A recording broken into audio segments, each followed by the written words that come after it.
En 1981, tras hacer un curso de entrenamiento en anastomosis microvasculares en los Estados Unidos, el Dr. Kabuli comenzó su especialización en cirugía plástica en el Hospital Ramos Mejías, hasta que en 1986 asistió por casualidad a un seminario de regresión dirigido por la doctora María Julia Prieto Pérez en Brasil. Durante un tiempo alternó la práctica de la cirugía con la de regresión a vidas pasadas, hasta que en 1988 decidió dejar la cirugía y dedicarse por entero a esta terapia. Cuando le pregunté si había una relación entre su actividad anterior de médico cirujano y las terapias de vidas pasadas, una gran sonrisa dibujó su rostro y su mirada, mientras me decía: yo sigo siendo un cirujano, pero del alma. Sigamos escuchándolo porque vamos en busca de bienestar, aquí y ahora. ¿Por qué siempre estamos eligiendo el sufrimiento en las experiencias? Es interesante esa pregunta. No es por masoquismo. No es por masoquismo. El sufrimiento obedece, hasta donde yo puedo discernir a través del trabajo de los pacientes, obedece a muchas razones. En algunos casos puede ser simplemente aprendizaje. Entender qué es el sufrimiento. Entender qué es el dolor. Para un alma que no ha experimentado nunca el dolor, no sabe, es una cosa nueva. Es como un dulce. Tengo que probar esto, a ver qué es. Otras veces el sufrimiento se vive para comprender el sufrimiento del otro y para poder ayudar al otro en las mismas circunstancias. A veces hay personas o hay almas que pasan por experiencias de dolor, de abuso y de violación o de tortura, simplemente porque se están preparando para una vida siguiente en la cual van a ayudar a personas en esta situación. Entonces, ¿cómo puedo saber lo que es el dolor y el sufrimiento y cómo puedo ayudar si primero yo no pasé por eso? ¿No? Esta sería una otra posibilidad. Otra alternativa, otra razón para el sufrimiento es porque a veces nos castigamos a nosotros mismos, pero no por masoquismo, sino por culpa. Por haber provocado daño o dolor en alguna vida pasada, de pronto el alma siente que tiene que reparar ese dolor. Y la forma de repararlo es atravesar ese sufrimiento, ¿no? Tengo que pagar por todo el daño que causé. Lo que pasa es que hay una trampa ahí, porque el otro gran secreto que hay aquí y por el cual funciona la terapia de vidas pasadas es que para el alma no existe el tiempo. No hay tiempo. Cualquier cosa que ocurrió hace 50.000 años atrás es como si acabase de ocurrir. Y por eso el alma queda atrapada también en estas experiencias. ¿Qué pasa? Si hace 50.000 años atrás yo causé mucho dolor y dije, no hay perdón de Dios para todo lo que hice, es como si lo acabase de decir. Entonces estoy acá en esta vida, pero intento, con este presente, ¿no? Con ese presente intento llevar una vida sana, pero hay una parte de mí que dice, no hay perdón de Dios para todo lo que hice, tengo que pagar con dolor, ¿no? Entonces esa es la otra, entonces esa es la trampa. Hay momentos en que uno queda atrapado en sus propias decisiones, ¿no? Y estos se llaman mandatos, ¿no? Son órdenes que nosotros nos hemos dado a nosotros mismos en forma inconsciente, ¿no? Porque eso ni siquiera pasa por la conciencia, ¿no? Por eso una de las cosas que hacemos en el trabajo es traer a la conciencia estos mandatos, porque muchas personas a veces están en una vida de sufrimiento simplemente por culpa, pero una culpa que no tiene nada que ver con esta vida, ¿no? O personas que a lo mejor no pueden progresar en los negocios, o cuando llegan a un determinado punto en el crecimiento de su negocio lo funden porque no pueden tener dinero, ¿no? Porque sienten que han hecho mal con el dinero en otra vida. Entonces es una orden del alma, dice no podés tener dinero, porque tener dinero es peligroso, por ejemplo, ¿no? Entonces, ¿Por qué atravesamos el sufrimiento? Y por esto y por otras razones que todavía se nos escapan, ¿no? Pero no hay castigo, ¿no? No hay castigo para el alma. Todo es aprendizaje y a veces darse cuenta de que el sufrimiento es inútil, ¿no? Pero eso lleva tiempo. Sí, quizás toda una vida o muchas vidas. Muchas vidas. ¿Qué pasa, José Luis, con las personas que se acercan a conocer terapias de vidas pasadas, pacientes, o porque también haces capacitación hace muchos años de esta terapia, que sienten una cierta dificultad hacia el entendimiento de la reencarnación, la aceptación de las vidas pasadas? Me gustaría que me hables un poco de esto, porque hay mucha gente que es como que le cuesta entender. Sí, hay gente que le cuesta entender, pero a ver, en el trabajo con los pacientes, en los talleres o en los cursos, el tema de la reencarnación en sí no es algo sobre lo cual estemos trabajando e insistiendo, ¿no? La gente viene, el que viene a una consulta viene a sanar su dolor, no importa cómo sea. El que viene a aprender la técnica para trabajar con ella, viene a aprender la técnica y no importa la creencia de cada uno. Y te voy a contar algunas anécdotas, ¿no? De modo que no creer en la reencarnación no es un impedimento para hacer el trabajo. Yo siempre es más, yo con los pacientes ni siquiera les digo lo que hago, porque a veces hay personas que saben lo que hago, pero hay otras personas que no, que alguien trabajó conmigo y le dijo, anda a verlo a Kabuli que te va a ayudar, ¿no? Y entonces vienen a la consulta sin saber siquiera qué es lo que hago, y no hablamos ni de las vidas pasadas ni de la reencarnación. Trabajamos el problema y de pronto, eventualmente, el síntoma, como dije al principio, lo llevo a una experiencia de vida pasada, y tampoco después lo cuestionamos. Pero ocurren cosas graciosas, como por ejemplo, una señora que me consultó una vez también con el tema típico, la culpa.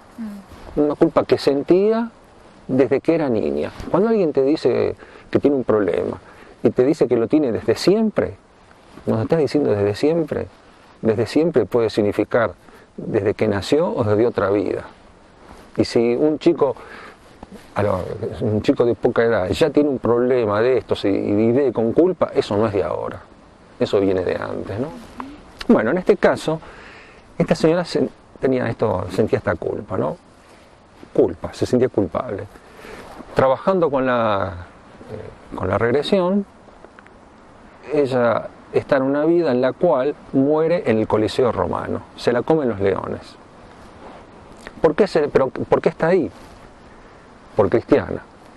¿Y dónde viene la culpa? Porque en el último instante, antes que se la coman los leones, por miedo reniega de Jesús, ¿no? Pero los leones se la comen igual. Y entonces ella siente que ella muere, abandona el cuerpo, pero siente que ha traicionado a Jesús por miedo. Y ahí comienza la culpa. Bueno, esto es parte de la historia, pero lo interesante viene al final, cuando termina y antes de irse, yo lleno una ficha y hago una pregunta estadística, ¿no? Simplemente pregunto si cree en la reencarnación, ¿no? Entonces le digo a la señora, y una pregunta, ¿usted cree en la reencarnación? No. Pero se la comieron los leones. Bueno. El otro caso, está bien, ¿no? Es para ejemplificarte esto, claro. ¿Viste? La persona atravesó por la experiencia, se murió, se la comieron los leones, pero terminó, no creo en la reencarnación. Bueno, perfecto, no pasa nada, pero terminó con la culpa. La otra anécdota es de un médico que se formó conmigo hace muchos años ya, hace el curso de terapia de vidas pasadas, entonces uno imagina, bueno, si estás haciendo el curso y vas a trabajar con esto, algo debe creer, ¿no? Resulta que en una experiencia de regresión que atraviesa este médico, él se ve como piloto de la Fuerza Aérea Británica y muere durante la Segunda Guerra, derriban el avión. Y antes de derribar el avión, él alcanza a ver la matrícula del avión. Entonces, cuando termina la experiencia, yo le digo, bueno, vos ahora tenés una evidencia aquí para investigar y constatar si esto fue o no fue verdad, ¿no? Pasaron como 6 meses y un día me lo encuentro en un congreso y le pregunto, ¿y averiguaste lo del avión? Me dice, no. ¿Y por qué no? Porque tenía miedo que fuese verdad. Dijo, ¿no? Y digo, bueno, ¿y qué hubiese pasado si fuese verdad? Es que tendría que cambiar todas mis creencias. Así, ¿no? Entonces, lo interesante es que él seguía trabajando con la técnica, pero para él era una exploración de su consciente. O sea, la sanación se produce igual. Se produce igual, más allá de la creencia. Exactamente. Quieras o no, de alguna manera todos tenemos en la memoria del alma, tenemos experiencias que por lo menos no pertenecen al campo de esta vida, ¿no? Después, bueno, probarlo eso en forma absoluta es muy difícil, ¿no? A veces algunas personas sí encuentran, no sé, si tenemos tiempo te cuento otra anécdota que esta sí es fuerte, ¿no? Porque esta era una señora que reunía, la historia reúne muchos elementos, ¿no? Primero, la señora era de la religión judía. Entonces, en una experiencia, ella muere en una vida que transcurre en la Segunda Guerra Mundial. En esta vida pasada ella era enfermera. Ella se ve con un uniforme de la Cruz Roja, de enfermera de la Cruz Roja, va atravesando un puente que está sobre un río, de pronto hay una explosión, ella se abre un agujero en el puente, ella cae al río, alcanza a salir, a llegar a la orilla, ve una ambulancia antigua y muere allí en la orilla, ¿no? Pero antes de llegar a esa instancia, hubo una escena que ella la choqueó mucho, porque ella se ve en un hospital, trabajando en un hospital y atendiendo a soldados que llevaban la cruz esvástica, ¿no? Entonces, para una mujer judía, esto era una escena muy fuerte. Dice, ¿cómo? Yo, acá, en esta vida, soy judía y ahí estoy atendiendo a un soldado con la esvástica, ¿no? Bueno, pocos meses después, esto fue para el año 92, esta mujer argentina viaja a Europa y va a España a la feria de Sevilla, que se hizo la feria internacional en ese año. En la feria, ella va a visitar y de pronto ve que hay un stand de la Cruz Roja, y entonces se dirige al stand y dice, a ver si encuentro el uniforme acá, dice ella, ¿no?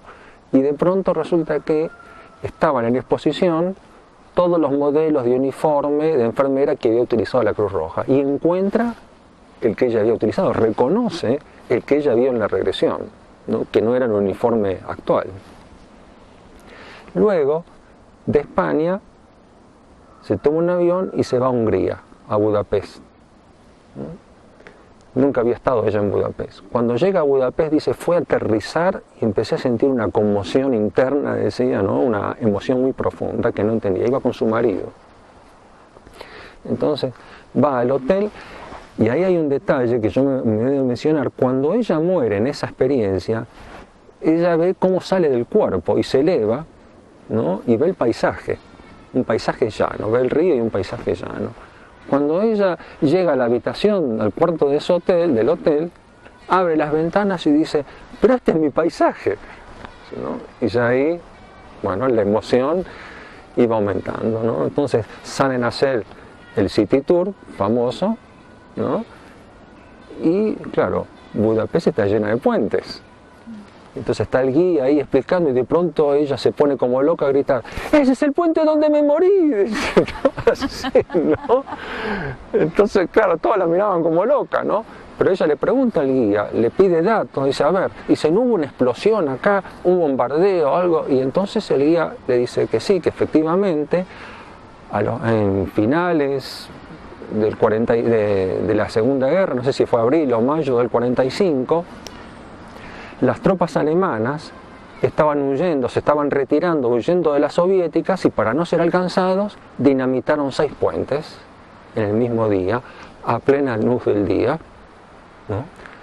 Murió mucha gente inocente, y el recordatorio de eso, había un mural que recordaba ese lugar, ¿no? ese evento, y ella reconoció el puente que es el puente de la isla Margarita, un puente con arcadas, porque fue reconstruido tal cual era originalmente. Así que bueno. Y faltaba otro detalle más. ¿Cómo era posible que ella estuviese? Ella había visto que atendía a un soldado con la cruz esvástica, porque había parte de la población estaba dividida, porque algunos luchaban contra los alemanes, pero otros luchaban contra los soviéticos y se habían aliado con los alemanes.